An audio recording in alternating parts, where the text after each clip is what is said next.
दुखदाई हो। अरे गवले कई रात दुखदाई हो, या बाई ले ला भोले गवले कई रात दुखदाई हो।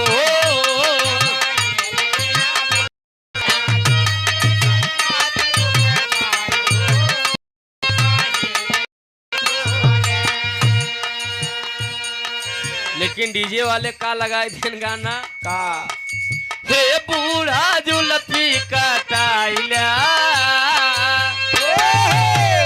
अरे हे बूढ़ा जुल्फी कटाइला, फिर ना यही है जवानी।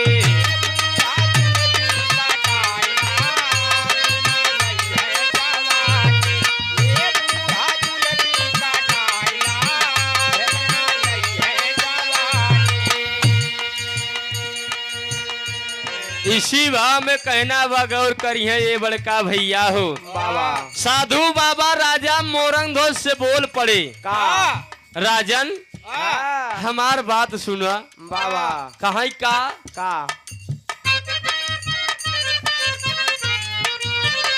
अरे शेरवा बाबू खा हमारे हो। अरे शेरवा बाबू खा हमारे हो, राजा माना कहनावा शेरवा बाबू का हमारे हो।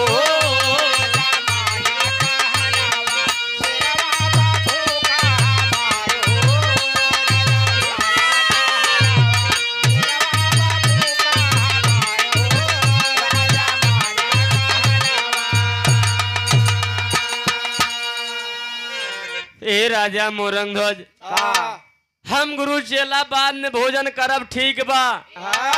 हमारे साथे जवनी हमार शेर आई बा, आज 3 दिन से भोजन नाई के बा। आपके दुनिया संसार में बड़ा नाम सुने, यही आपका नाम सुन के हम आपके दरबार में आए ही। हमारे इस शेरवा के केवल भोजन का व्यवस्था कर देते बस। ए भैया हो साधु बाबा राजा मोरंगध्वज से कहाँ का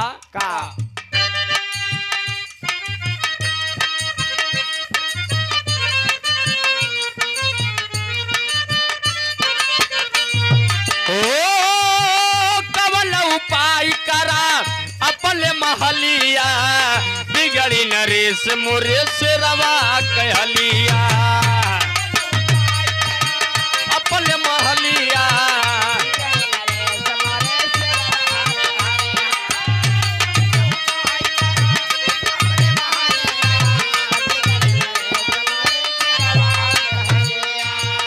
हरे तलई करा उपकार हो।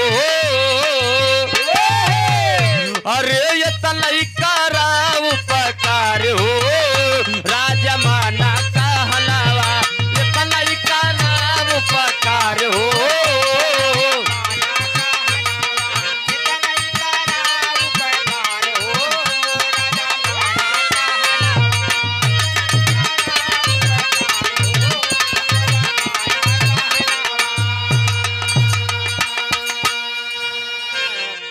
ए राजा मोरंगध्वज तारे दुनिया संसार में बड़ा नाम सुने ही बिना तोहरे नगरी में आए।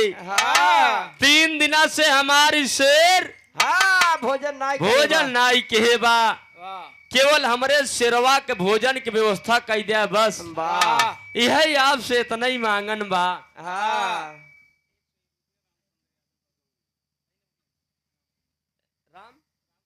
राम सुंदर यादव जी गौरीगंज के ऐतिहासिक माटी से बाबूजी के तरफ से 101 रुपया।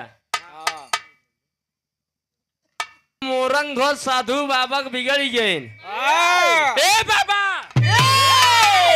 तो का पता ही नहीं दिया के करे दरबार में आया है तो का पता ही नहीं दिया। जवन चीज मांगबे तवन चीज देव। तार भोजन केवल 3 दिन से भोजन नाई किस बड़ा दुखी आई। बतावत आज शेरवा खात काओ शाकाहारी या कि मांसाहारी है? मांसाहारी हो। ए भैया या साधु बाबा बोल पड़े राजा मोरंगध्वज पहले हमका वचन दे तब ही बताऊ कि हमार सिरवा खात है का। राजा मोरंग ध्वज साधु बाबा के वचन दई देन। बाबा तो का वचन दे तही जवन तहा शेर खाए तवन चीज लाए के तोहरे शेर का खवाऊ बे भैया हो। लेकिन यह एक लाइन तर्ज बा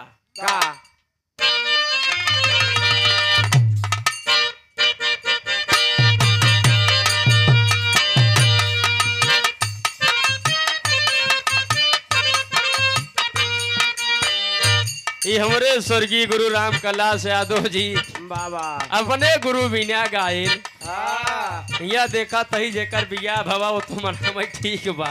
हाय हाय जेकर बिया गमन नाय भवा ऐसा ही तो अधित्या मनावा कहना बा मास्टर साहब।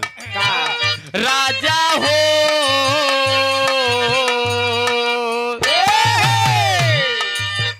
दुल्हा हो तो है कैसे मनाई। राजा हो तो है कैसे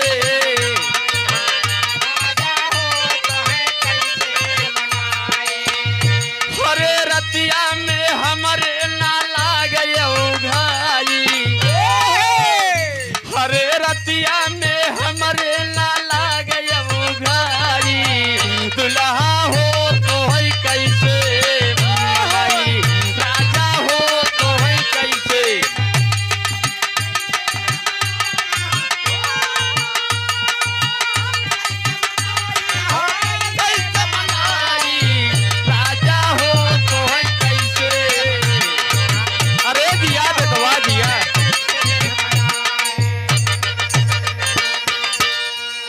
कहा जब तक गुरुदेव आपको भक्ति भजन नाई कैले दुई अर्थी बात बा कहा तब तक जान ले हमारे नींद नाई ले गया हाय हाय हाय कहना बा आगे का बीता वाले पनवा जब आई गई जवाली।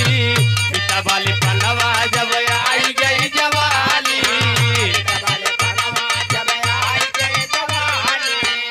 होरे रही रही के दहिया जब ले अरे रही रही के दहिया जब ले अंगड़ाई। राजा हो तो है कैसे मनाई।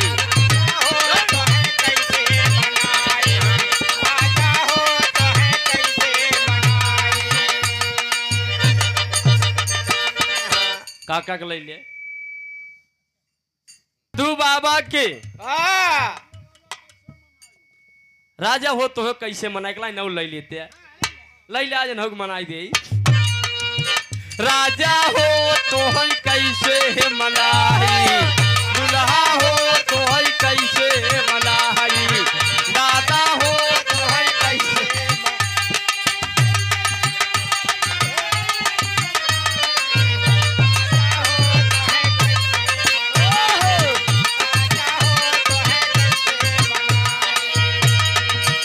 अरे रतिया में हमरे ना लागे भाई। अरे रतिया में हमरे ना लागे भाई।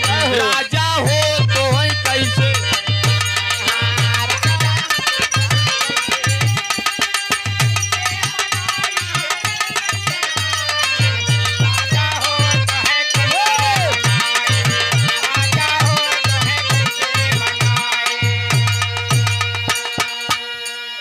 इसी भाव में कहना बा भैया हो। राजा मोरंग ध्वज जब वचन दई देहन साधु बाबा का कहा तो का राजन कैसे बताई। तो का कैसे बताई इसी भाव में कहना बा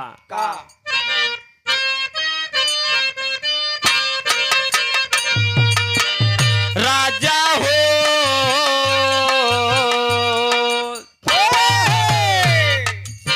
राजा हो तो है कैसे बताई।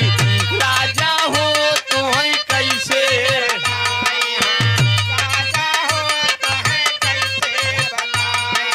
तीन तिरी बात दे के दियले फसाई। अरे तीन तिरी बात दे के दियले फसाई।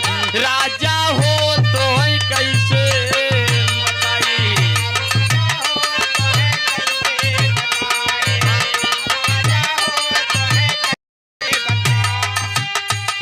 बारे भैया बा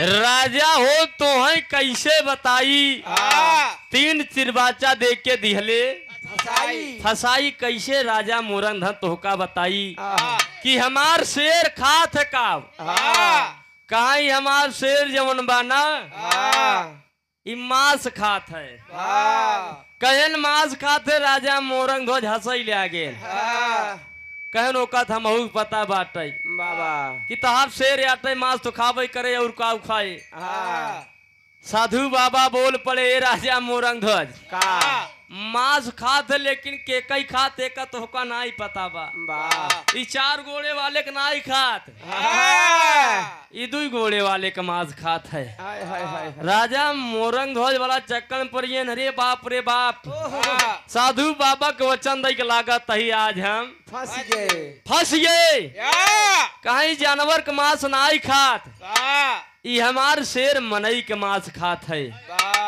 कहा ये भैया हो बड़ा दुखी है कहा हमारे शरीरिया के काट के अपने शेर के भोजन करावा साधु बाबा बिगड़ गए राजा मोरंग ध्वज जेकर मांस कहत ओकर जाय के लावा कहीं का भैया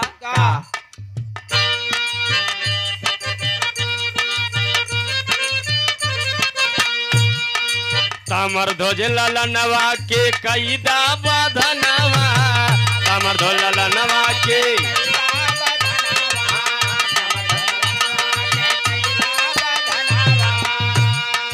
दाया अंग शेर खाई यही बा कहनावा दाया अंग शेर खाई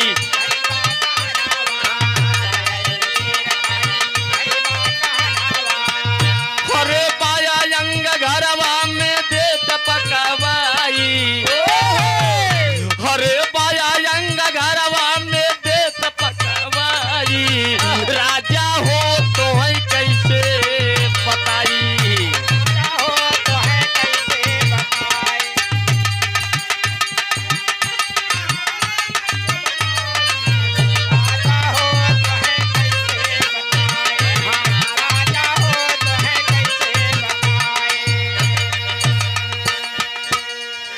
सुनई वाले बड़का भैया हो राजा मोरंग ध्वज के सामने वही समय साधु बाबा बोल पड़े ए राजा मोरंग ध्वज तोहर इकलौता लड़किया जेकर नाम बा तामर ध्वज देखे भैया दू चक्कर गिरी है दू चक्का गाड़ी उठा देते तो बड़ी कृपा कह देते है एक तो वैसे देखा था ना आग लाग जाता ना केहू लई पावा था ध्वज तोहर इकलौता लड़किया तामर ध्वज जाय अपने बेटवा के आरा से दोनों प्राणी काट के लावा और दहिना जंगलाई हमरे शेर के खवावा जौने समय इतनी बात राजा मोरंग ध्वज सुने ने भैया हो राजा मोरंग ध्वज के आंख से झरझर आंसू गिरत बा ए बाबा हमार इकलौता लड़किया